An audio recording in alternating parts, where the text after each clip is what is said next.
ولا تكونوا كالذين نسوا الله فأنساهم أنفسهم أولئك هم الفاسقون.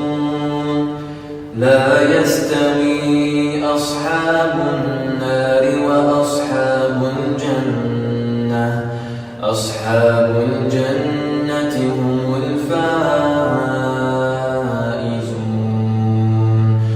لو أنزلنا هذا القرآن على جبل لرأيته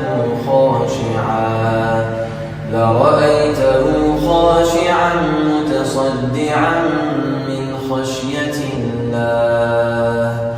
وتلك الأمثال نضربها للناس لعلهم